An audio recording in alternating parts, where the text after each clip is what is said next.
Hello and welcome to Too Many Movies, the podcast where we discuss DVDs, Blu-rays, and even the occasional VHS tape. I'm your host, HAL, and today I got another special guest with me. Nick, introduce yourself. Hi, I'm Nick. I run the YouTube channel Mr. Bamason. I make trailers online, and I also I'm another editor for Shaft, like Hal.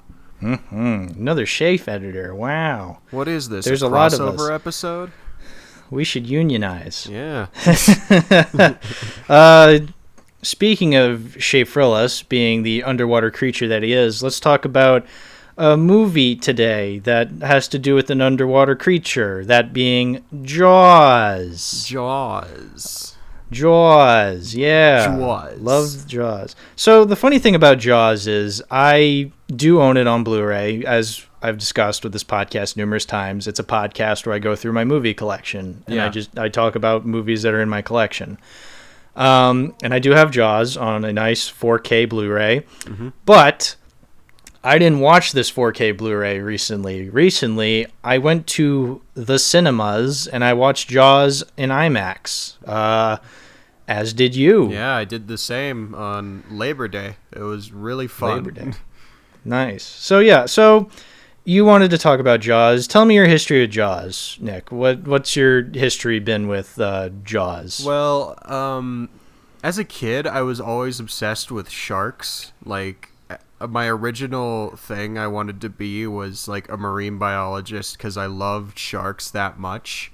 And I was introduced to Jaws through my dad, who originally showed me the movie because he was a 70s kid and he grew up with Jaws 2, all the different movies. And he showed me it at a very early age, and that movie had such an impact on me that I was just like, okay, I'm not going to be a marine biologist. I'm going to be a filmmaker. Yeah, that's awesome. Yeah, no, so I didn't watch it until I was like 18 for the first time. I don't exactly know when, but I was a teenager when I watched it for the first time. But like when I did watch it, I was just like, hey, this is pretty good. And it's gotten better over the years because I've learned to appreciate a lot of different things about it. Yeah.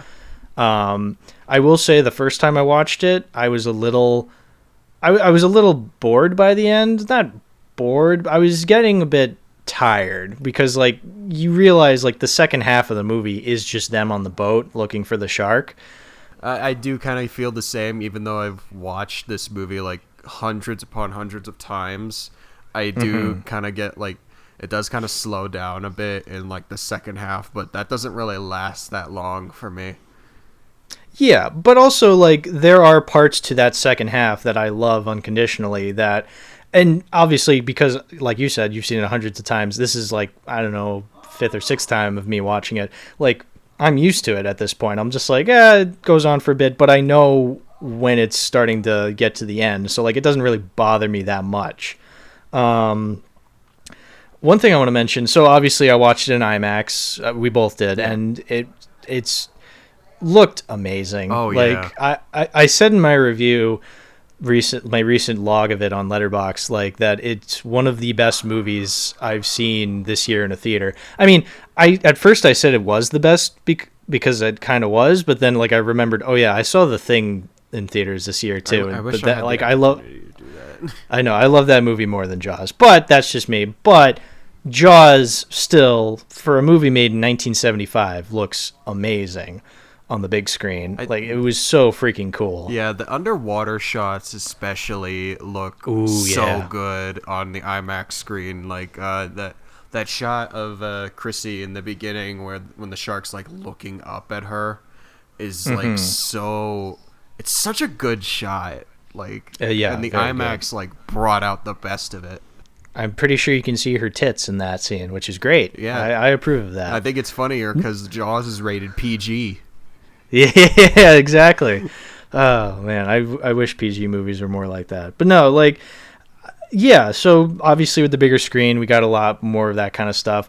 One thing I definitely noticed, I feel like I've kind of noticed this over the years, but I definitely was paying attention this time because I noticed it, was like just the accents in this movie. So I'm from Boston, and I grew up. I still live around the area, and I grew up with like people with these kinds of accents where they're just like, oh, it's a shark out there, out in the water, guy. Like, just like the way they talk, where they just like don't pronounce their R's as heavy, or they'll say like Boston. They're just like, oh, we're packing the car, we're gonna go out back, we're gonna go to the Sox game. Like I've known those kinds of people, and so like hearing those accents on the big screen, I'm just like, hell yeah, dude. Boston representation. Yeah, I love when Boston's represented in media. It's like with the Godzilla, they destroyed Boston. Yeah, I know. Well, I freaking love that. I love that movie. How it's just like Godzilla fucking disintegrates the John Hancock Tower. It's fucking insane. It'd be fun. But it'd be funny if I like. Oh yeah, go ahead. It'd be funny if they just went in the next movie. They just went to Ohio. And destroy uncultured swine and puff. Yeah. No, but yeah, so it's really cool. And I, growing up in Boston, I also grew up near Cape Cod, and like that's not where the movie takes place. It was filmed in Martha's Vineyard, which is like an island off the coast of Massachusetts, and it's of a fake town called Amity, which I don't think that's a real place in Massachusetts. No, it isn't. If it is, I've never heard of it. But it does have that Massachusetts beach town, because I grew up like around Cape Cod. Like I go to Cape Cod for vacation every year, and it's like just the way how old the houses look. There's just stretches of road, and there's just beaches everywhere. It's awesome. Like I feel like I've been to places like where it is in Jaws, like the places you see in Jaws, where like the shark is, where like all these people are just walking around, because it's like this small town.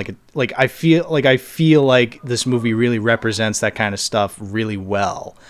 And I just really loved seeing that on the big screen. It was freaking awesome. And I think what's also great about Jaws is that it gets you like in that summer mindset. It's like it's like when you watch a movie like a Christmas movie during the holiday season. Exactly, yeah. It just gets you ready for that kind of holiday. Oh yeah, no, dude. I every time I watch Jaws, I'm just like, which I think it's ironic. Every time I watch Jaws, I'm just like, man, I want to go to the beach. When like back in the day when it first came out, like people were afraid to go to the beach after that. Like it was actually like recorded like in history, like people didn't go to the beaches often after that movie came out, because they were just like so afraid of the water after that. Yeah, like which is a testament to how good the movie is, but also a testament to how stupid people can be. Like but in certain marine, yeah, go ahead. In certain marine communities, it's like super controversial, like especially in like people who study sharks or people who scuba dive. It's especially controversial because it portrays sharks in like a very negative light. And yeah, I definitely feel that, especially like looking back. And I mean, you hear about like how like sharks are actually portrayed, how sharks actually are, and this did put kind of a negative connotation on sharks, but like, I mean, how could it not? Like, I feel like even without Jaws, we probably would have villainized them in some way, just because they got like the sharp teeth. They're like massive. They eat everything in sight. Exactly. So obviously, I'm not expecting 100% accuracy from a Hollywood film. Like, I get it. It's obviously made to be kind of fantastical. I mean, this is the same movie where the shark dies by like getting blown up by a scuba tank. And then it survives for 3 more movies. Yeah. Yeah. So I'm not, but even with that sense, like, I still feel like the movie's pretty grounded. Like, I never once didn't buy what was happening. Like, it seemed very grounded. Like, and the characters seemed very real. Like, I love the way that characters are portrayed in this movie. Like, it's not like, the way I'm trying to say it is like, it's not like played up for like Hollywood isms, you know what I'm trying to say? I know like what you're trying to say, like, yeah, it feels a little more real. Like, it's not just like like, obviously the villain of the movie is the mayor, but I wouldn't say the mayor is like mustache twirling like, I'm so evil. I need the monies. Yeah, I need the monies. Like, I genuinely buy that this guy wouldn't want to open up. He wouldn't want to close down the beaches. I understand where he's coming from. I don't agree with him. I think he's a total asshat. But I think that's what makes it such an interesting movie, is that I understand where he's coming from. I mean, it's the 4th of July weekend. Like, yeah, that's a huge time for, like, a small beach town off the coast of Massachusetts. Like, of course, that's when they're going to make their most money. And, I mean, I noticed this time around, Quint had said, like, it was during his scene when, like, he was scratching the chalkboard, and he said, like... says, like, you're going to be on welfare by the winter. Yeah, you're if you don't hire me, you're going to be on welfare by the winter. It's just like, yeah, like, if, like, this shark would have caused problems no matter what. So, like, I kind of get what he's going for. And I like that the movie just doesn't 100% villainize him, and also it doesn't 100%, like, make the heroes super likable. Like, Quint's kind of an asshole. Hooper has, like, his douchebag moments. Yeah, Hooper's kind of a big douchebag where he's just like, I'm the science guy, I know what I'm talking about, and then he just makes an ass of himself and is just like... But they're not unlikable. And Chief Brody, like, he has his moments where he... I love Chief Brody with all my heart. He's me too. He's good. He's such a great character. Like, I don't know why. Unbelievably so, yeah. He reminds me of, like, a dog. I don't know why. Just, like... a dog? Yeah, like, I can kind of see it. Like, he reminds me of, like, my old childhood dog, specifically, because he's like a big guy, but he also just, like, it causes, like, accidents. Like, remember that scene in the beginning where he's, like, getting supplies for the signs and he accidentally knocks over, like, the paintbrush stuff? That's something that my childhood dog would do. Yeah, and I like how he has this kind of fear towards the water, because he's just like, that makes him kind of an outsider on the island. Yeah. But I like that he is an outsider, but he's not like he's not like shunned or anything. Like, the people respect him, but he is an outsider because, like, he's afraid of the water. He's kind of out of his element, but he's still the only one who can stop this shark because, like, he's the chief of police. Like, he needs to make sure everything's in order and, like, things go smoothly, or as smoothly as possible. Even though some of the characters can be assholes sometimes, like, they're still super endearing to watch. Like, that's something that a lot of movies like this get wrong. It's that the characters are just, like, big nothing burgers, you know what I mean? Oh yeah, like, definitely. Like, even as much as I love the Monsterverse, I can't name a single thing about the characters. Yeah. Like, other than Bryan Cranston being a paranoid guy. That's it. Yeah. That's something that, like, a lot of movies try to replicate, is they try to make, like, the characters seem cool and like focused and, like, calm, and they're just like, ooh, we're so cool, but we're also kind of assholes. It's like, but what this movie does well about that is, like, yeah, Brody's an asshole, Hooper's an asshole, Quint's an asshole, but, like, they feel real. Like, they feel like real people. Like, I'm just like, I could buy knowing someone like Brody or Quint, and they screw up a lot. I know several people who act exactly like Hooper. Like, seriously. Yeah, exactly. Like, these feel like real people. Like, they're just beyond characters. Like, and that's what makes them so endearing. Like, that's what makes them, like, so fun to watch. One of my favorite scenes in the whole movie, one of my favorite scenes in any movie, is when Quint and Hooper are comparing injuries, like, on the boat. Oh yeah, that's I love that scene so much. Like, it's so good. I think it's a great way to, like, I think the way it just switches from, like, comedy to the serious speech that Quint has about the Indianapolis, and then it switches back to comedy, is just like, how the hell do you do that? Like, it does it so seamlessly. Yeah. I know, yeah, and it's fantastic. It's a fantastic sequence. It's acted beautifully. I love how Robert Shaw, like, delivers this story, like, because we don't see a flashback of him being on the Indianapolis, but like you still feel the horrors that he went through during that time, because just the way he's like reminiscing about it and talking about it, like it's fantastic. Robert Shaw actually wrote the speech. Yeah, I think I've heard like something like that. Like, yeah, it's like one of those situations where like he wrote the speech. I think also like I'm reminded of like when what's his name, Rutger Hauer wrote like the final speech in Blade Runner about like Tears in the Rain. Oh, yeah? So like, yeah, that's really cool when like speeches that are really popular are delivered by the actors and written by the actors. Like that's really cool. Yeah. Obviously, you know, they have to be good, but I mean, that's one of the cool things is like it's actually a really good retelling of the USS Indianapolis. And it's just fantastic. It's a fantastic sequence. I love that scene so much. Yeah. One of my other favorite shots is in the beginning when it's after the first kid dies. It's after like the first shark attack that people actually witness. Oh yeah. And Brody and Ellen, I think is the wife's name, right? Yeah.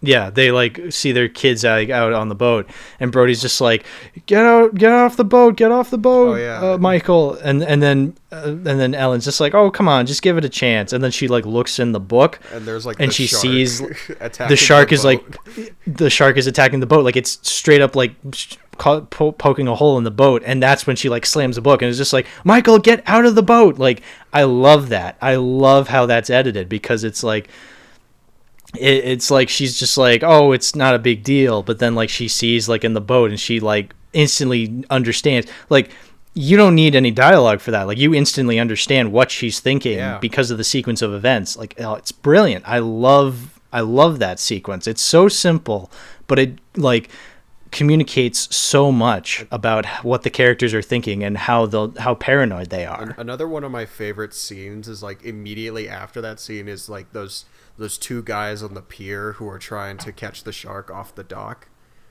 Yeah. I love that scene so much. Like the chemistry between the two people that we just met is so fun to watch.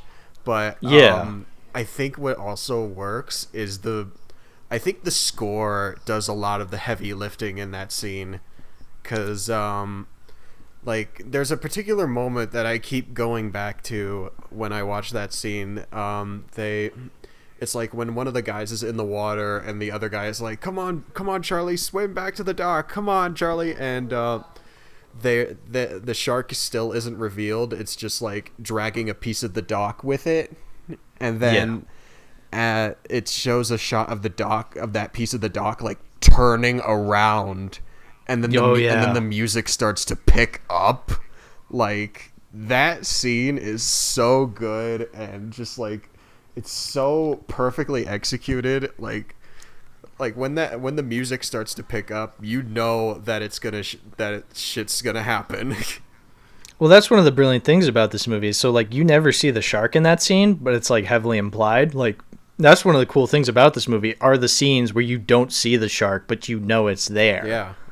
Like I think it's crazy how iconic the Jaws theme has become. Especially it's just basically two notes. It's literally just two notes. That's it. Yeah, that's what's so brilliant about it. It's so simplistic yet so brilliant. It honestly rocks. I'm trying to think. Have you read the book? I have not. I'm not much of a book reader. I've always been more about films and stuff like that. Like I've always preferred like visual film and cinema kind of. I've tried reading. I used to try to read as a kid. I've just always been more about film. I've read the book. You know how they say like the book is better than the movie?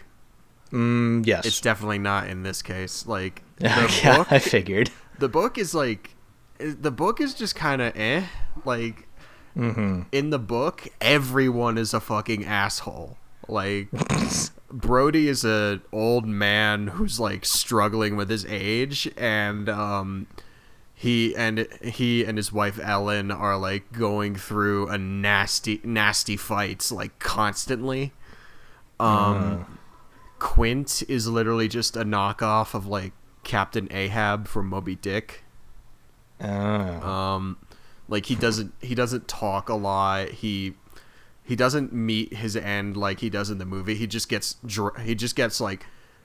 gets his foot like caught in a rope, and then he just gets whizzed off of the boat into the water.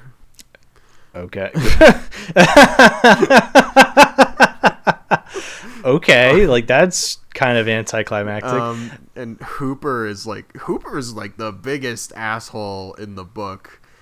In the book, he has an affair with Ellen. Oh. Yeah. Oh, this sounds awful. Like, Jesus. Wow. Yeah, no, I guess it's good that we got the movie version. Exactly. Like, that's awesome. It's funny that you say that like Quint is like an Ahab ripoff, because I do feel kind of that this movie does portray him as a little bit of an Ahab, where like he's obsessed to get this shark. But I like that it never calls attention to it. Like the most we get is like him destroying the radio so then they can't contact land, because you understand as an audience member, you're like, oh, he's going insane. Yeah. Like he just wants to get this shark. And I like that. I like that it doesn't really call attention to that. It's just heavily implied, and you as the audience can just like interpret it that way. Yeah, like I think it all comes down to like the way he was written and the way that Robert Shaw performs him. Like Robert Shaw's performance as Quint was just legendary. Like it's so good. It's fantastic. Like he adds so much character to what little there was in the book. Like I think it also comes down to the way it was written, because a lot was changed in between adapting the book and the movie. Actually, how the shark dies in the book was also different. How does he die? How does he die in the book? In the book, so in the book, Brody's in the sinking boat, and Brody's just kind of floating in the water as the shark is circling him, and Brody's just like, okay, I'm gonna die, make it quick. And then the shark basically succumbs to wounds from Hooper that Hooper gave him, and dies like on the spot. Yeah. Oh. It's so anticlimactic. Again, I'm glad we got the movie version. Like, yeah, it's a big dumb explosion, but like that works a hell of a lot better. Yeah, it's so good. Satisfying. It's also extremely satisfying watching it on IMAX in a big screen. Like that was freaking loud. It was amazing seeing that explosion on the big screen, especially in IMAX. I was just whoa. Just like, it's like boom. You just like it surprises you every time. Yeah. I don't really have much else to say. Do you have anything else you want to say before we get into the final thoughts? What if I remember seeing a Robot Chicken sketch where Spielberg made like a Jaws special edition.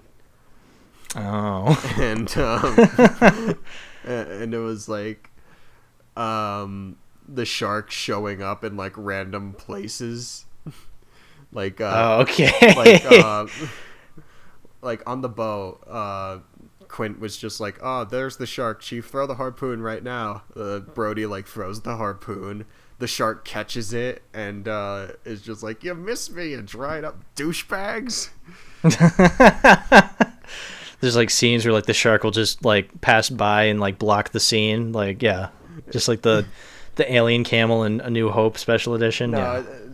Kind of, yeah, but it's actually a really funny sketch. I'll link it to you after we're done. Yeah, I should. I miss watching Robot Chicken as a kid. So yeah, basically, to wrap up our film discussions here on this podcast, I make the decision whether I'm going to keep the Blu-ray. So as I said, I have Jaws on a 4K Blu-ray. It's actually really cool. It has like a cover that's like scratches, like that. I don't know what you call that. Like I don't know. I know that this thing. Yeah, I know it has a name. I just don't know what it is. It also comes with a Jaws booklet. It's like a booklet that's just has like so much information. Like that's really cool. And as I said, it's on 4K. It looks amazing on 4K. Yeah. As it looked amazing on IMAX. So this is a definite keep for me. For sure. Yeah. So I don't know. Do you own it on Blu-ray or something? I don't have I only have a DVD player. Mm-hmm. But I have a poster. Yeah. Well, you know what? Close enough. Like posters, really cool. Yeah. No. I for all you listeners out there who have not seen Jaws, please watch it.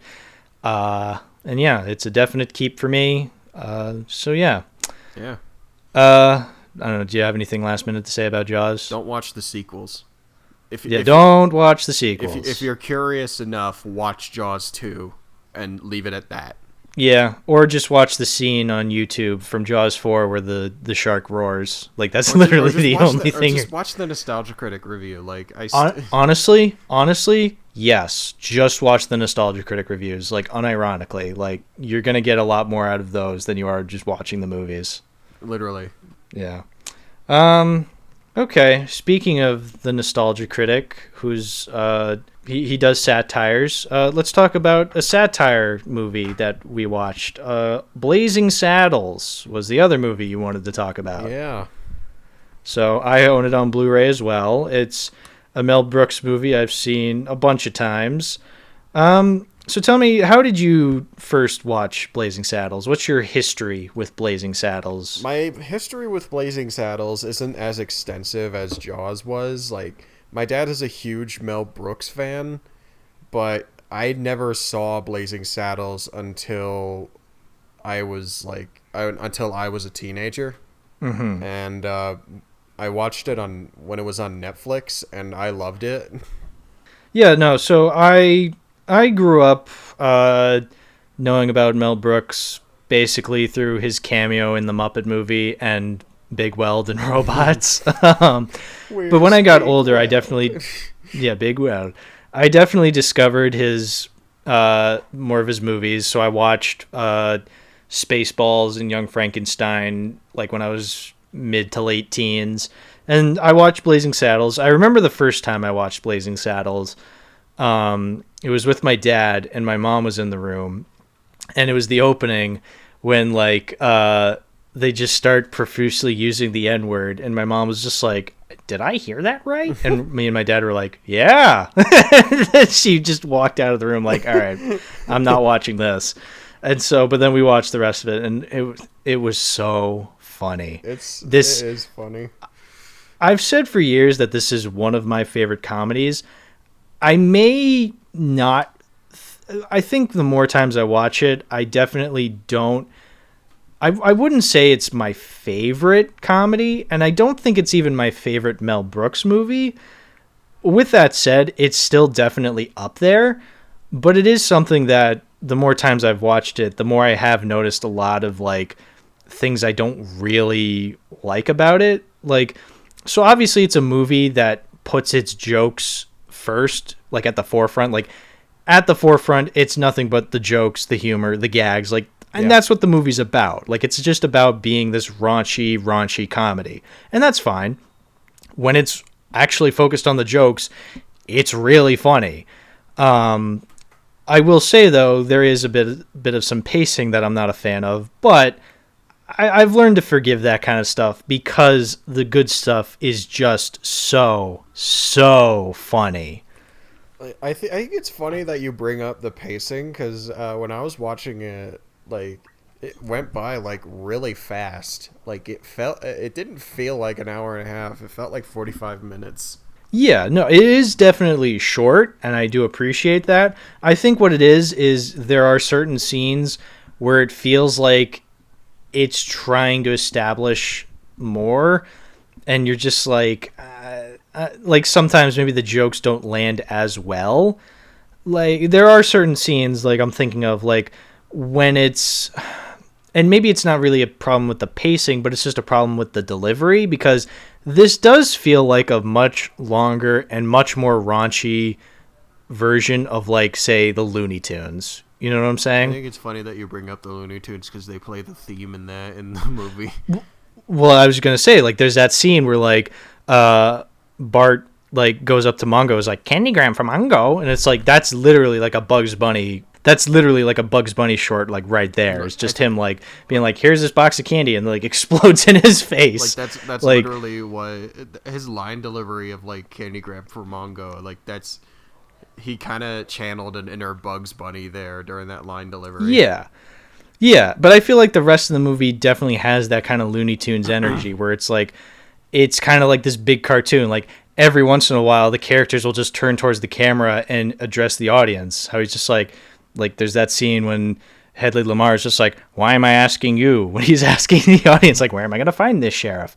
And, like, there's several times where Black Bart just, like, looks at the camera. He's just like, "The drunk in cell number 2 seems to be awake." It's just like they'll just address the audience because, like, and then, of course, you have that big fourth wall break at the end where, like, the camera pans out from, like, them fighting in the middle of town, and you see it's just a set on the Warner Brothers lot, and then and then the movie just continues into like the Warner Brothers studio lot, and it's freaking unbelievable. Yeah, they were just, like, watching the movie as it was happening in the Chinese theater. Yeah, I love that. And I love how Hedley Lamar tries to get, like, a student ticket. So I want to say that Hedley Lamar, one of my all-time favorite comedy villains. Oh yeah, he's like, great. Harvey Korman freaking knocks it out of the park. Yeah, he's great, honestly. He's so good. He's such a great comedic foil, but he is also just really funny on his own. Like, a lot of the times he reminded me of he reminded me of Ted Knight in Caddyshack, how he's supposed to be, like, the comedic foil because he's, like, the straight man, just, like, the uppity, snooty guy. But he also has so much comedic value to himself as well. Like, he's not just a goofball. Like, he actually is legitimately funny. Yeah. He just has so many freaking lines that I just remember. Just the way he says things. Froggy loves Daddy. Daddy loves Froggy. I love that shit. I think it was one of my favorite line deliveries from him was when he gets shot at the end. He lies down on, like, the Walk of Fame, and he sees, like, the footprints of Douglas something. I think it's Douglas Fairbanks. Douglas Fairbanks. And he's just like, how did he do those fantastic stunts with such little feet? Yeah. Oh, he's so good. I need to see more Harvey Korman movies because, like, I need to see more movies with him in them because he's just so funny. I think it's one of the weird movies where Gene Wilder isn't the most fun character in the movie. Yeah, that's the thing. So, like, yeah, obviously Gene Wilder, he's actually been in another movie that I've talked about on the podcast, Young Frankenstein. Yeah. And he was very animated in that movie. He's a little reserved here, but, like, I feel like that he does it very well. Like, he's actually still a character. Yeah. Even though he's not, like, batshit crazy like he was in Young Frankenstein or especially in Willy Wonka. I think a lot of the characters were super animated except for Gene Wilder. Like, that's a first for me. Yeah, that was interesting to see from him, but he played it really, really well. I also thought that Bart was also just a really good character. Like, every scene with him was really entertaining to watch. It wasn't, like, as funny as what's the villain's name again? Hedley Lamar. It wasn't as funny with, like, every scene with Hedley Lamar, but he still had a very good comedic presence that was legitimately very entertaining to watch. Yeah, I will say I think one of the things I've definitely kind of not grown to not really like as much with this movie is Black Bart himself. Obviously, props to Cleavon Little. Like, he does a great job for what he's given, and he is very funny. He can deliver, like, really funny lines. I just don't think he's as funny as, like, the other characters, and I think I remember hearing like his character was supposed to be portrayed by Richard Pryor, but Richard Pryor didn't want to do the role, so like he just ended up like working on the screenplay for the movie. That's why he's credited for working on the screenplay. But honestly, I would have loved to have seen Richard Pryor as Black Bart. Like I feel like he could have done a really excellent job in the role. Yeah, like I can't really say anything about that because I haven't seen Richard Pryor in much of anything. I all I know is that he was in Superman 3. He was in Superman 3. He was, well, as bad as Superman 3 was, and it was very bad. He was the only thing I was like, well, at least this is entertainingly bad. But yeah, no, that Superman 3, fucking horrendous. Don't watch it. This movie kind of just makes me think of like the way Jojo Rabbit does satire. Like it makes, like it just makes the people who have like those racist ideals just look absolutely ridiculous. But I think what does the two differently is like Blazing Saddles is definitely a lot more joke oriented, while Jojo Rabbit it has a lot more like serious weight. There's still a significant amount of like jokes in Jojo Rabbit, but there's still like a hefty amount of serious scenes like tying it down. Yeah, and I feel like that's one of the things that kind of makes Blazing Saddles a bit weird for me is like it does feel like it's trying to have weight to it when in reality like it's literally just one of the most ridiculous movies ever. Like there's that scene where like Lily von Stupp is like tied to like a radiator and Hedley Lamarr is like trying to get information out of her, and it's like, okay, like one, why should I care? Two, like why is this here? And also later in the movie she's just with the other characters. Yeah, like I don't understand her motives in this movie. Like, and obviously I don't think she's supposed to have motives because she's just a joke, but I don't know. I'm just wondering, like, why include her? Like, she just felt very out of place in this movie. It was very strange. Yeah, like, like comparing it to like Mongo, who, like, Mongo had a point. Yes. Lily von Stupp, I didn't see her point at all. Yeah, she was just kind of there. I mean, Madeline Kahn is very funny, but I don't know. Just there was just she just didn't really have any agency in the movie, and you could have cut her out and nothing really would have changed. Yeah. I don't know. Do you have anything else you wanted to say? Because I wanted to mention a little something about Blazing Saddles. Not really. Not really, no. Okay. Yeah, so for those of you who have seen Paws of Fury, The Legend of Hank, oh, God. It's basically a Blazing Saddles ripoff for no reason. Which has Mel Brooks in it, too. Yeah, so here's the thing about Paws of Fury. I imagine you didn't watch it. Oh, I'm no. No. You know what?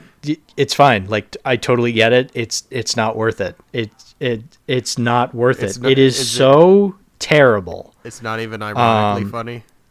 No, it's not. It really isn't. Like, there are plenty of ironically funny movies from this year. Like Moonfall, Morbius, ironically funny. Like, those are great ironically funny movies. Like, you could get so much more out of than watching Paws of Fury. It's so much fun making fun of Morbius. Like, oh yeah, no, like unironically, Morbius is literally so much better than Paws of Fury.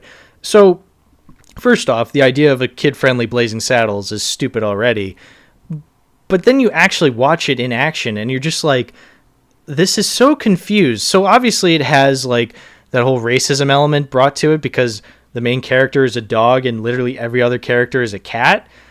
But it's like, but they treat it like so stupidly because they're just like, oh, you're a dog. We hate you because you're different. And like that, like literally the dialogue is exactly that. That's just how they explain it.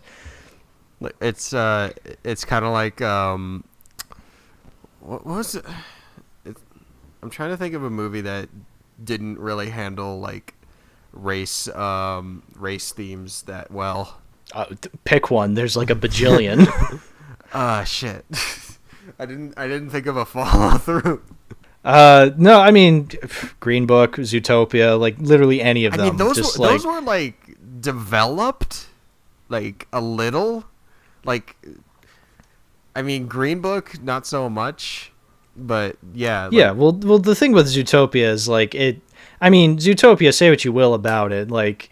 I'm not a fan of how it handles that kind of stuff, but like it's not terrible. Like it is better than Paws of Fury when it handles this stuff. Like Paws of Fury, it's literally just I'm a dog, I'm different, and it's like, oh, we're all cats, we're different from you, so we don't like you. But then like they just rip off jokes. Like there's literally a scene where Ricky Gervais is essentially the Hedley Lamar of that movie, and he literally does address the audience because he's just like, why am I asking you? Because he's like, where would I find a sheriff? Why am I asking you? But he delivers it so terribly that the joke is not funny. Like, it doesn't work the way he says it. He's just like, why am I asking you? And it's just like, delivery is so important when it comes to jokes. And I get it. It's a kid's movie, but like, they could have made it so much funnier, and it wasn't. There was not a single time I laughed during this whole movie. It was actually kind of amazing. I think what's also weird about that movie is how stacked it is. Like, there are a lot of people in it. Like, oh yeah. Like, I'm gonna pull up the full cast here. Yeah. Samuel L. Jackson's in it. Michael Cera, Mel Brooks, Ricky Gervais. Michelle Yeoh is in it. What the fuck is Michelle Yeoh doing in this? She was in in Everything Everywhere All at Once earlier this year. What the hell is she doing in here? She was also in Minions 2. Oh my god, she was? I know. 2022 is her year, man. She's been in everything. Oh god. Yeah. So like the cast on their own is pretty good. Like Ricky Gervais can be very funny. Mel Brooks is very funny. Samuel L. Jackson, Michael Cera, Digimon Hansu, like Gabriel Iglesias, Michelle Yeoh, like all these actors have done fine work, like in other stuff. They're just not good here. Like they are genuinely just so unfunny, and that's one of the things about Paws of Fury. It's not funny. It's literally ripping off Blazing Saddles in the worst way, and then it's like just coming up with the like most cliched children's movie jokes that you could see. Like I think even Minions would be embarrassed to have in their movie. Like how many? Like what percentage of the movie was just fart jokes? I'm gonna say maybe about like 5%. That's still, and maybe that is a little bit too conservative, but that's I would say between maybe about like 5 or 10%. That's still a decent amount. Yeah, it is. Yeah, so I just wanted to mention Paws of Fury because I watched it, and I wanted to just mention it here because Blazing Saddles. And no surprises, Blazing Saddles is obviously the superior version of this story. I don't know, was there anything else you wanted to say about Blazing Saddles? I did want to bring this point up about Paws of Fury.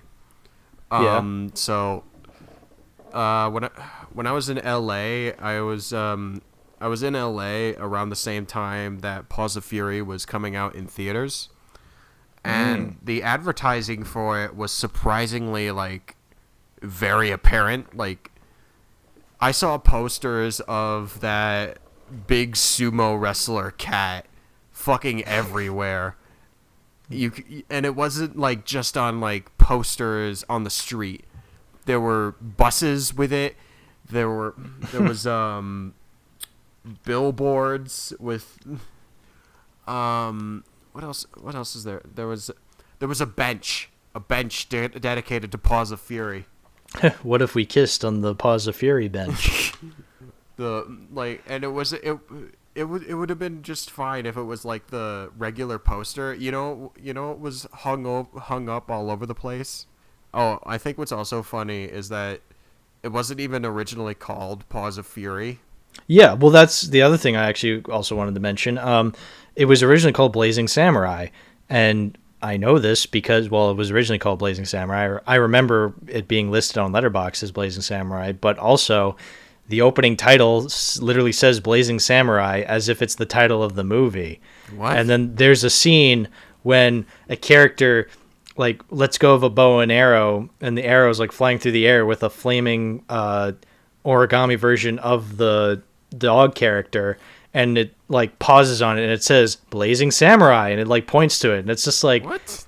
Okay. Wait, so they didn't? Your movie's called Paws of Fury. This makes no sense. Wait, so they didn't change the title in the movie? Nope. Well, what? Obviously they named it Paws of Fury, Legend of Hank, but like the references they make to it being called Blazing Samurai are still in the movie. Yeah, this I saw this everywhere. It was all over the place in LA.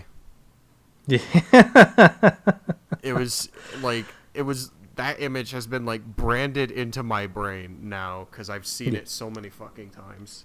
Blazing Samurai, August 2017. Oops. From the director of The Lion King.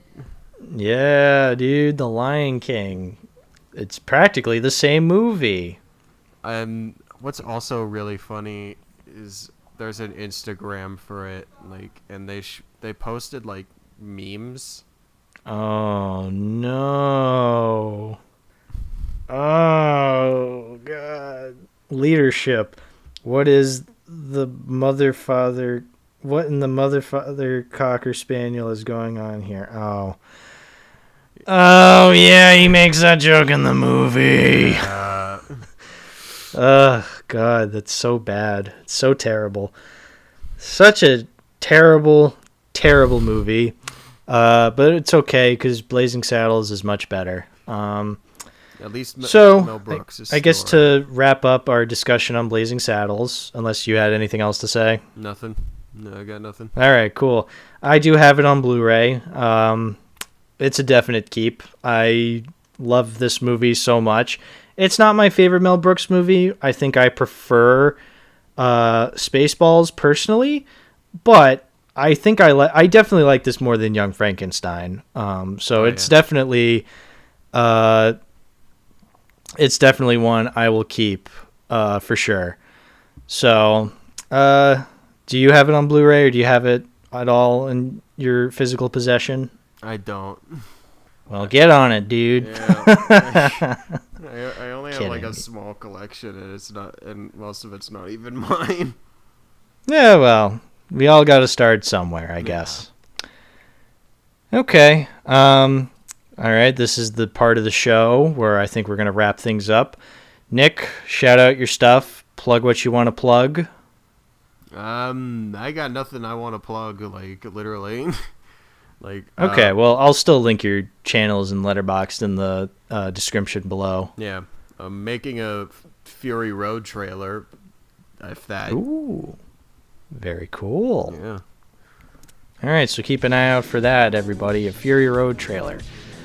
Okay, then. I'd say that about does it.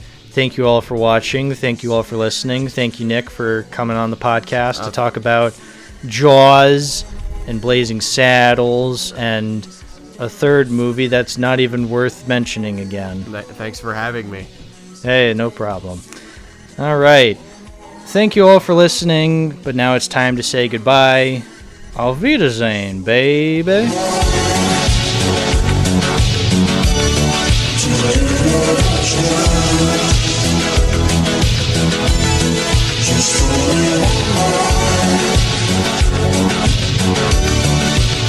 Just